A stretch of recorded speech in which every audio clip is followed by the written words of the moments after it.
He ceased, and next him Moloch, sceptered king, stood up the strongest and the fiercest spirit that fought in heaven, now fiercer by despair. His trust was with the eternal to be deemed. Paradise Lost, Book 2, good stuff.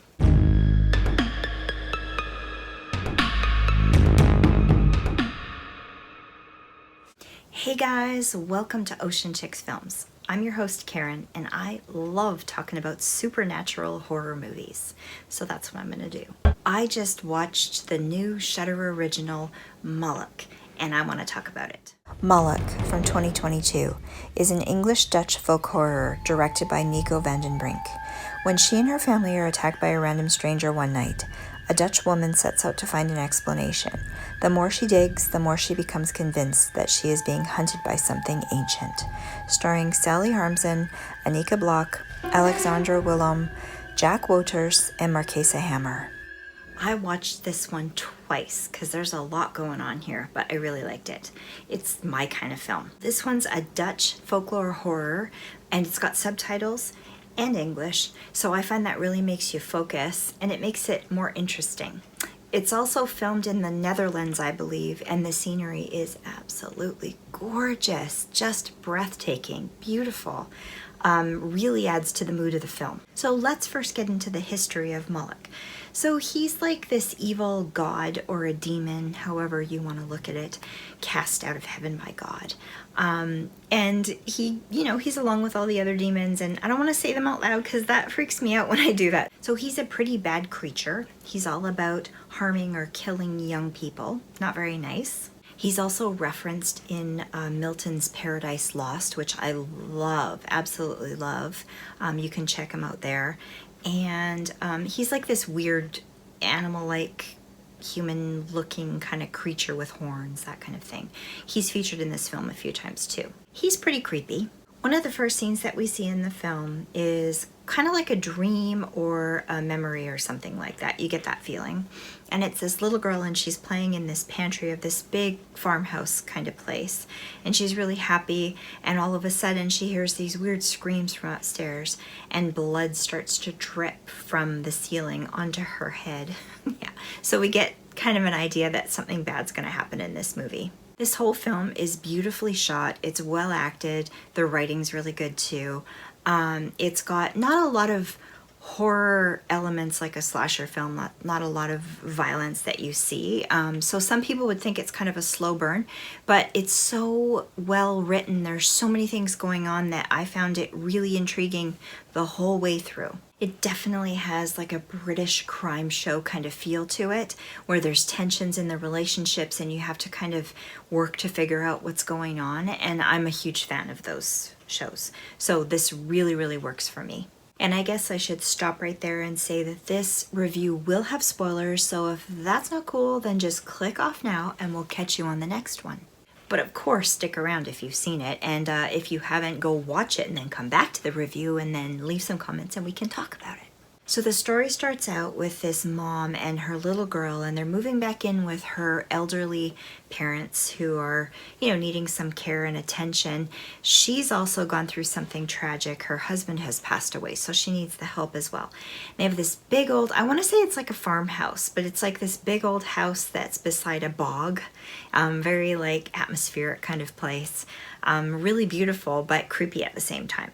Because tragedy seems to happen to all the women in the family, there's this idea that the family's cursed. It's kind of passed down generationally, but it's almost like a joke or like an old wives' tale or something like that. No one's taking it really seriously until now.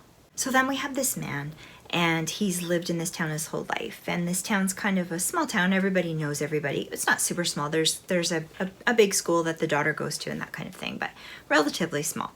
And he's hired on. There's this new crew that's coming in to dig up these petrified bodies that they found. So I'm imagining they're like anthropologists or something like that. It's this team that's come in, and they're providing work for all the locals.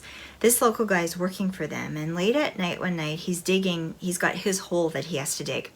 And they find him dead in this hole the next morning because they say he's suffered from hypothermia, must have had a heart attack or something like that. And so they brush it off as, it was an accident.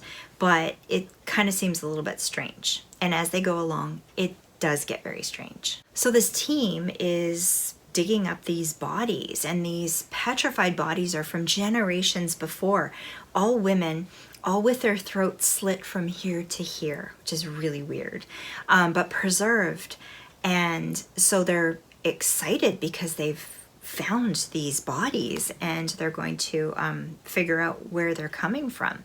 And of course the locals are happy because there's all these jobs that are being created too. And this is when things start to get weird. But it's really hard to tell because a lot of the things that are going on are kind of natural occurrences, or they pass off that way. Like, for example, her elderly parents, the mom is starting to act weird some of the times, but it could be from, dementia, her suffering from getting old, that kind of thing. The dad too, forgetful, seeing things, all that kind of stuff. And even the grandma, she's like keeping sugar packets from the restaurant in her pockets. Do you ever know someone that's done that? This will freak you out, this movie. And then something really big happens after this death. This man that works on the crew breaks into this house, and he's out to kill the grandma and the mom with a knife. So it's really freaky. They have to battle him and fight him to make it stop. And then the grandpa, the dad, he comes in and smashes him on the head with a hammer to make him stop, because this guy's kind of in a trance, and they don't know what the hell's going on. So all of these things are playing into that idea that there's a family curse going on. And this whole movie is you rooting them on this quest to figure out what's going on and save the day, only to find out in the end that everything was buggered right from the beginning and there was nothing you could do to fix it. I love those kinds of movies, because when I shut them off, those kinds of movies make me think and think and think and think and think, and have to watch it again. I just love that idea where it messes with your head and you can't fix it, you can't solve it. I'm that kind of person that wants to solve things and have everything in order, and you can't do that with this movie. And there's even a little bit of a romance in this movie, and I'm okay with it because it's not gushy and romantically gross kind of thing.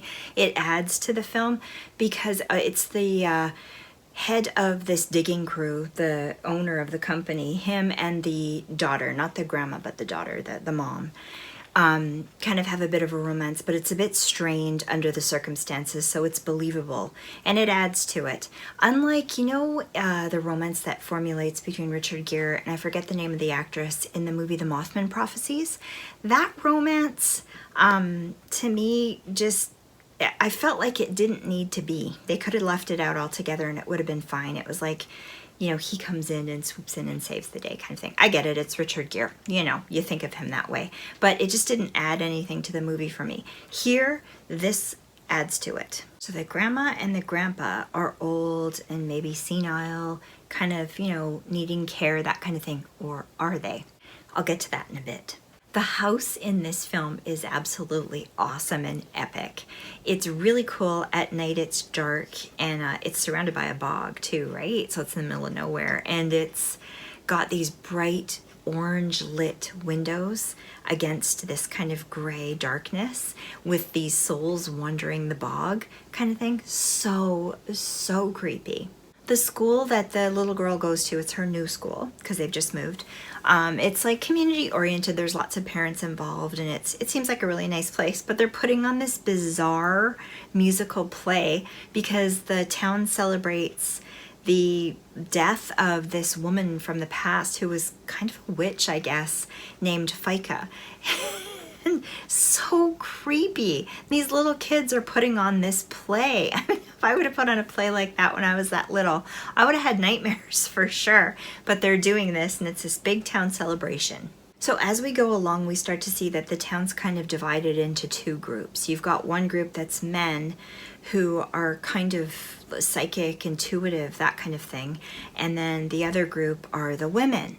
And I'm going to tell you why. So this is the story of the curse, and we learn this through the play. So the women are generationally cursed because of this woman, Fika. And it all starts out with this very wealthy couple named Walter and Helen. They start out and they're kind of ruling over the people, and they keep everybody poor. They're really nasty and horrible. And anyway, the man, Walter, he ends up, and they have servants and that kind of thing. So Walter ends up hooking up with one of the servant girls, young girl, you know, and she falls in love with him, and she gets caught. And of course the wife is like livid, freaks out, wants to kill her, accuses her of being a witch. Of course they're going to burn her at the stake or hang her or whatever. And they get to that point, and the woman, Ficca, she starts to pray, but she doesn't pray to God, she prays to a god. And she ends up summoning up MOLOCH. So he says, yeah, sure, let's make a deal, we can do this. And she's like, okay. And he says, you can be with this man the rest of your life in exchange for all of your children. And she makes the deal. And then it plot twists, because what happens is Ficca is killed. Her soul goes into Helen's body. Helen's soul goes to MOLOCH, wanders the bog. Generationally, this keeps happening. So up to today, and all these bodies that they're finding in the bog, right? Up to today, we've got grandma and grandpa, the mom, and the little girl. So once the mom has, like, they have a little girl, then the grandma gets taken over by Ficca, right? So that she can carry on. The grandma's soul goes to the bog. Then when it's time and the grandma's gotten to be of old age and can't really function as well anymore, it's time for her to go. That soul of Ficca goes into the mom, the daughter, and her soul gets transferred into the bog. The little girl doesn't have a clue of what's going on, thinks it's her mom and everything's cool. Everybody else is dead. Two of them together end up living in the house because the mom is pretending to be the mom, and it's Ficca living, stays going in the house, has to take care of the child till she gets older and has her own child so that the whole process can repeat. Pretty cool, right? I never would have guessed it right from the beginning, and man, I think it was a really cool plot twist. I really enjoy that. It really made me think and think and think. And very creepy how they played it out. I love the storyline. I love the history of it. And I really enjoyed this film. I forgot about the boyfriend. So the boyfriend he likes this girl. He wants to, the dig is finished and he wants her and the daughter to move out because her parents are dead now, right? So he wants her to move out with him and travel with him, and she doesn't want to do that because she's not her anymore and she's stuck there. And he's kind of confused, and he watches her in the restaurant when he's talking to her, and he sees her put the sugar packet in her pocket. And he's like, wait a sec, your mom used to do that. That's weird. What the hell's going on here? But it just kind of ends because there's, where can you go with it, really? Like, he'll never find out what's going on. So he just ends up leaving. And as the mom and the little girl are sitting in the house still, you can see the souls coming to the window to look at them. And of course the mom is just like freaked out because she can't take care of the little girl and she knows what's happened. Just such a good concept, such a great story. Another thing that was really freaky about it too was I forgot to say the men in the story, like the grandpa, would really work hard to try to figure out what's going on, and the closer they come to what's going on, they learn what's going on, and then they kind of go into a trance. So it's like the Helen lady is telling them, you need to try to stop her, but it's just screwed. There's no way to stop her. Anytime they try to do anything, they look crazy and people get killed, and the evil keeps going on. I thoroughly enjoyed this movie. It just was so good. I watched it a couple of times, like I said. So for my review, I'm going to give it 5 shark bites out of 5 because I thought it was that good. Highly recommend it. It's on Shudder to watch. If you have watched it, comment down below what you think because I'd love to chat. And if you like this video, don't forget to give me a thumbs up because it helps me a lot. And subscribe to the channel for more movie reviews like this, interviews, Spirits and Screams live streams, and all that fun stuff. I love you guys so much. Thanks for stopping by, and we'll see you again next time. Bye, guys.